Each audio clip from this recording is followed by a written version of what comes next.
So now that we've talked about how to customize your home screen and subscribe to channels and find content and organize content into playlists, we're going to talk now about how to record your own videos and upload them to YouTube yourself. This is the part of YouTube that most teachers skip, and I think there's a variety of reasons for that. One is I think a lot of people are intimidated by it. They think they don't have the skills that they would need in order to be able to do this. And that's just not true. I'm going to show you, hopefully you'll come away from this video seeing how easy it is. Right now, I'm taping myself with my phone. I'm using my iPhone, just the regular camera app that's on my phone, and once that's done, I'll use the YouTube app. I just went into the App Store, got the YouTube app. I think if you have an Android phone, it's probably already on the phone. And once you open that app up, you can log in on your Malone Schools account, and there's an upload button. You just pick the video from the camera roll that you want to use, and it really is that simple. Now, one thing I will mention about the taping itself, here I'm hand holding it because this was going to be a short one. That's why you can kind of see my hand coming in every now and then. One quick, like, how to not make yourself look like a noob right away is don't videotape like this. I mean, the way we're used to holding a phone is in this orientation, but if you stop and think about it, this is the way a computer monitor is built, so this is going to be the better view. So make sure you're holding your phone this way when you're actually taping. Now, when you go to upload a video in a YouTube app, it doesn't matter what platform we're talking about, whether it's an iPhone or an Android phone, you'll have the option of doing some basic editing to the video. I never do that in the app just because I can do all the editing in YouTube itself on my computer once I've actually uploaded the film, and I just find it easier to do it with when I've got a camera or when I've got a keyboard and a mouse in front of me. So that's where we're going to pick up. In just a second, I'm going to pause here, and in a second we'll come back, and you'll be looking at my desktop, and we'll take it from there. Okay, so here we are. We have the video. It's been uploaded. I logged into my YouTube account. I came to my channel, and you'll see that right there is the video that I uploaded. I could also always find it by going to my videos list. Okay. And then once I've got that video in here, there are I mentioned the editing steps that we could do. Now, you don't need to do any of this, but there are a couple things in here that I would highly recommend that you do. So let me open the video. And let me pause that so we don't have to listen to me in stereo.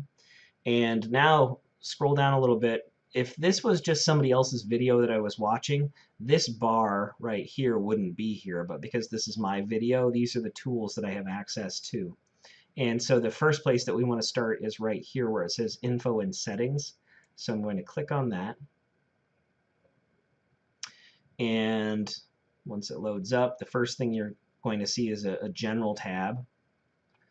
And this is where I could change the title of it anytime I want to. I'd come back in. I could add a description to the video if I want. If I had accidentally made it private, I could turn it back to public or unlisted or whatever I wanted to do.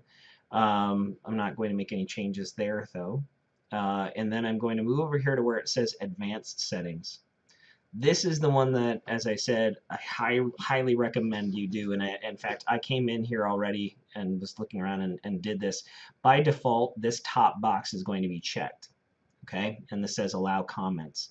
Now, anybody who has spent any kind of time on YouTube outside of school, especially where you're not affected by our district's filters, know that YouTube, while it can be a phenomenal teaching tool, YouTube can also be a cesspit of humanity. And where that is most evident is in the comment sections of many, many videos. So as a teacher, I can control the content of the video I produce. So I know that the video that I'm putting out there is appropriate for my students.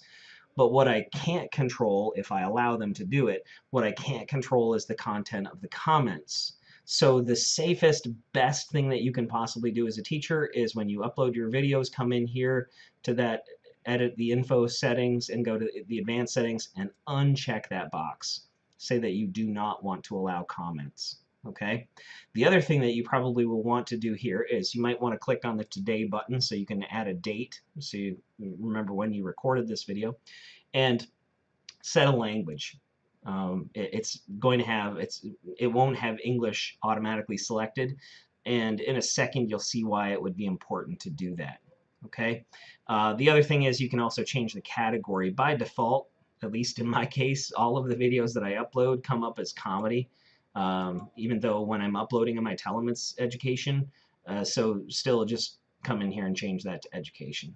So now I can click Save Settings and scroll back up. Next tab over is Enhancements. And I will be honest, most of the time, I don't do anything with this tab at all. If I were shooting outside or I were shooting in a room that had a really bright light source, so maybe the white balance is off, I might come in here and use Auto Fix. And you'll see here that they'll show you the original and a preview. You can also manually adjust any of these settings if you want to. Again, it's not something I usually do. You can stabilize the video, so if this was handheld and you're walking, you could use this to get rid of some of those shaky motions as it says there. Over to the audio tab. If this was a video that did not have any kind of narration or anybody talking in it, maybe I might want to add in a bed layer of music. I can come to the audio tab, and you'll see that by default it's showing me the top tracks, but there are a whole bunch of genres I can pick from. And if I go down to the search box, you can see there that it says they have 150,000 plus total tracks that you can use in your videos. So you don't need to worry about importing music. You can come right in here and grab a song to include. Annotations will let you put in those. I'm sure you've all seen them in YouTube videos where like a box pops up, like a speech bubble or something. There are some uses for that are kind of nice. One of the things that you can do with annotations is link to another video. So for instance, let's say I was doing a video on a certain type of math equation, and I mentioned an earlier video that I had done with a skill that this was building on. I might throw up a little box here that just showed up for 10 seconds in the video or whatever that had a link to that video. So if students wanted to, they could click on that and go back and watch that earlier link too. Cards is kind of similar, but it's something that we'll hold off on for another time. Let me go over here to subtitles and closed caption. Now remember I said there was a reason why you'd want to pick English. Well, this is the reason. When you set English as the default language or the language for your video, it puts your video in the queue to have YouTube create closed caption subtitles for you. So what'll happen, and I've seen this take anywhere from half an hour to 3 days sometimes. What'll happen is all of a sudden, like your video will have no subtitles, no subtitles, no subtitles, and then all of a sudden there will be subtitles for it. And sometimes it works really well, and sometimes those subtitles, well, if you've ever used Siri on your iPhone, for instance, to search for or do a search or send a text message, you know that sometimes that voice recognition is not so great. So what you can do though is you can come back in here and you can edit the subtitles that have been added to your video, so you can fix those things if you want to. And again, that might be important because especially in an education setting, as you'll see in another part of the newsletter that this video is attached to, those subtitles can come in really handy in a classroom and can be really helpful to some of our students or many of our students. So really, that's about it for the editing piece. Once I've got all my stuff done, then I can come back out here to the main video screen, and let me hit pause again.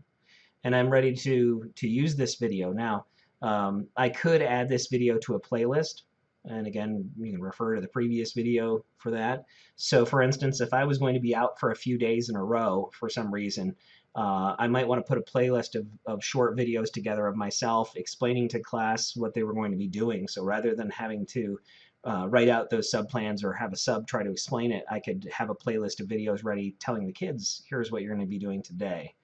The other thing I can do is I can hit the share button and I can get a URL. So here's the address of this video. So again, I could put this video address in a Google Classroom assignment, Edmodo. I could send it out via Remind. I could put it on my own website if I wanted to, but there are a lot of ways that I could share that video. Now, just a couple of last quick tips for you as you're getting started doing this if you're new to making your own videos. First is don't expect perfection. Have a plan. Don't just hit record and just see what happens. Think about ahead of time what you want to put into your video. But also the other side of that coin is don't expect perfection. You're not putting together something that you're going to submit for review for the Academy for an Oscar. So don't expect this to be something that's perfect. You are going to have a second where you might forget something you're going to say. You might have a couple of extra ums in there or something.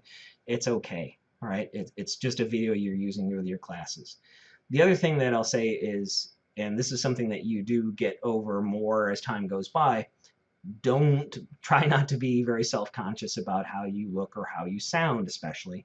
I was at a conference a while ago, and a guy doing a YouTube seminar said something that made a lot of sense, which is that is the way you look, that is the way you sound. All the rest of us are used to that already, so get over yourself. Which makes a lot of sense. So don't get so caught up in all that stuff. Just get your video taped, get it out there, go ahead and use it, and I think you'll probably find that this will be something that'll save you some time, will make things a lot easier, and again, has a lot of uses for you. So hopefully you'll give making your own YouTube video a try.